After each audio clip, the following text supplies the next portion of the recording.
Jones will be speaking from the Competent Communicator Manual during the project, using audio-visual aids.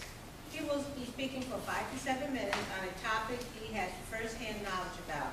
The title of his back pocket speech is When Nature Calls. Please give a warm, sun-coated welcome to Joe Jones.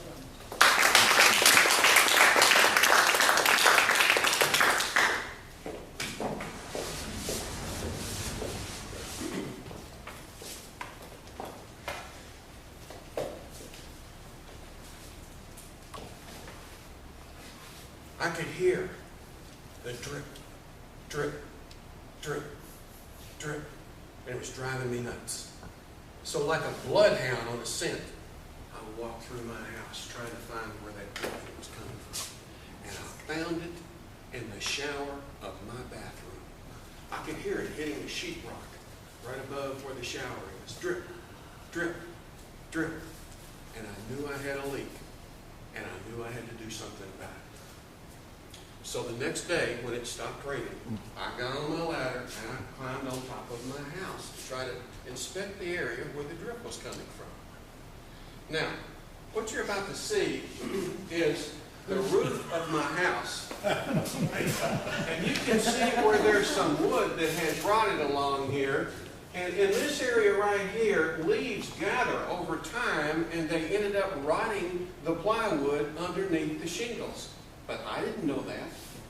So when I stepped up to inspect my roof, I got to this point right here, and bam! That quickly, I fell through the roof, butt first. And my arms were clinging to the shingles to try to keep from going all the way through.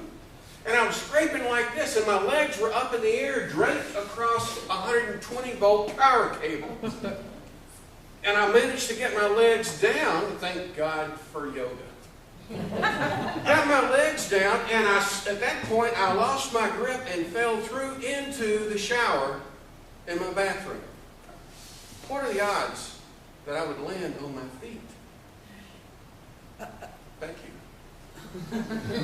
So this is what the roof looked like. I wasn't injured, so I got up, and Karen was there too. And I hollered, I said, Karen, Karen! And she came looking for me, and she couldn't find me. She knew I was on the roof, but she didn't see me. And where she was, she couldn't tell. There was a hole in the roof. I was inside, standing inside in the shower stall.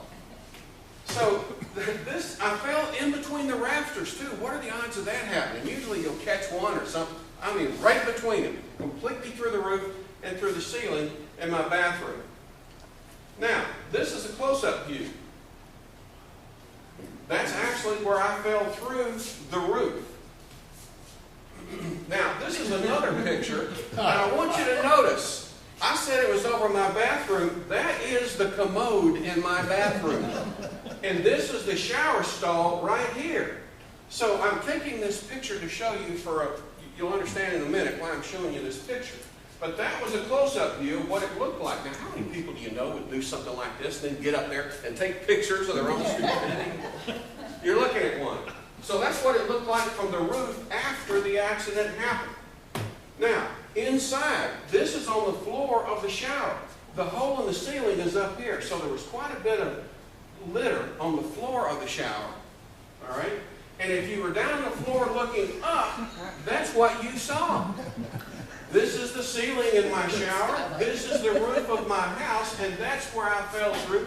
That's where my legs were draped on that power cable, swung them down, and ended up landing on my feet in the shower. Did you put skylighting? Now, well, I told people. Facebook, some of you said, I wanted the skylight in that bathroom for a long time anyway.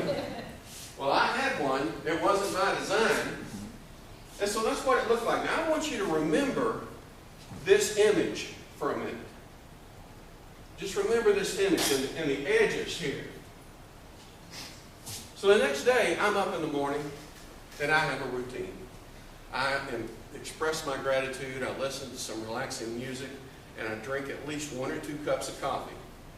And then, as most people my age do, it's time for my morning constitution. And so I took the newspaper, the sports section, I remember vividly.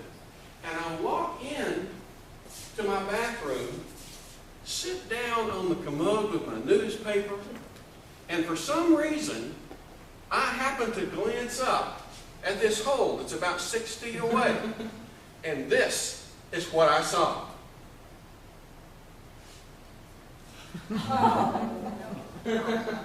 A huge possum about 6 feet away from my head looking down at me with its mouth wide open. Scared the... Let me answer. How many of you can say you have ever literally had the crap scared out of you? I didn't either. It wasn't on my bucket list. I'm telling you, this works more quickly than any laxative in the world. And so what did I do? I jumped up and I said, shoot! And you know, now that I think about it, it's probably an appropriate statement at the time. And the possum didn't go anywhere, and I knew I had to catch it. Now, we've had other situations with possums at that home before. I've had to cut 3 of them out between the walls where they'd fallen down there and died with a skill saw. That took some surgical precision and holding my nose at the same time. So I knew how to catch them. This is my cage. And I know how to bait them. They love peanut butter and jelly sandwiches. And so I put out a peanut butter and jelly sandwich and put the cage up in the ceiling. And sure enough, the next day I came home from, I'd been out doing some meeting with some people, came back and all hell broke loose. I mean, you could hear bang, bang, bang, bang, and there wasn't anybody else at home. And so I knew what it was. I caught a possum. I went in there, sure enough, in that bathroom, near where I saw it before, he was in that cage. Now, when you get a possum in a cage like that, they're not real happy. And so when you go to lift it with the handle, their face is right at the edge of that cage with those teeth showing, and they're hissing. But I pulled it out. And I don't kill the possums. Like I said, we've had several run-ins at my house. We've got trees all around the house, and they climb in and get in there. And so I knew what to do. There's a doctor's office complex on Gun Highway, and that's where I let them go. I take them over there in the cage, and I open the cage, and there's a rock wall there, and I turn the cage where if they come, when they come out, they go on the other side of this rock wall, because you do not want a mad possum turning around and trying to attack you after you let it out of its cage. So I took it over there, and the other thing is, I've had possums before that won't come out of the cage. They're scared. They're afraid. And so you got to bait them with the same thing you caught them with. So I took a peanut butter and jelly sandwich, and I laid it outside the cage on this wall behind the doctor's office, opened the cage up so the possum could get out, thinking he'll come out to get that sandwich, and when he does, he's gone. I close the cage up and go home. I happened to notice when I walked back to my van, which was sitting in the parking lot, that there was a hawk on top of a light in the parking lot. I just happened to notice it, so I snapped a picture of it. Didn't think anything about it. And 4 or 5 minutes went by. I was sitting in my van waiting for that possum to come out and eat that sandwich. And you know what happened? That hawk swooped down off of the light post, grabbed the sandwich, and flew off. And when it did, the possum came out. I sat there and I saw that, and I thought, I don't believe this. So I walked over, took my cage, went home, and that would be the end of the story. But it's not. We had the people come out and re-roof the house a week later. And it looks great now. What I did was, over that hole you saw, I put an 8.5 by 11 foot sheet of plywood, 4 by 8 foot sheet of plywood over that hole just to cover it up temporarily until they came out and worked on the house. So the morning, the crew is out there working on the house. And this is the part of the house right over here where the hole was and where I had the plywood. It's morning. I know they're there. I don't think a thing about it. So what do I do first thing in the morning after my cup of coffee? I go in and I sit down on the commode with my newspaper, starting to read the sports section, and all of a sudden, that 4 by 8 foot of plywood was lifted up with 2 Mexicans looking right at me. And you know, they spoke in Spanish, so I don't know what they said. But the plywood came back down, and I heard a lot of laughter.